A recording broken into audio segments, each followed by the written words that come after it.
本通过传递舱进入到这个我们叫细胞库内，然后会由 ABB 机器人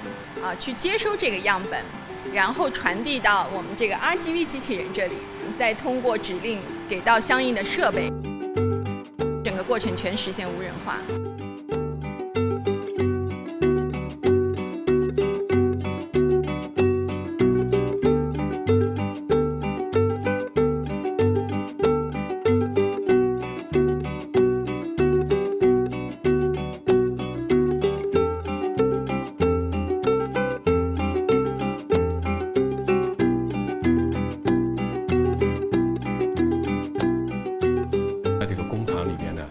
将会使用更多的机器人来造机器人啊，一个是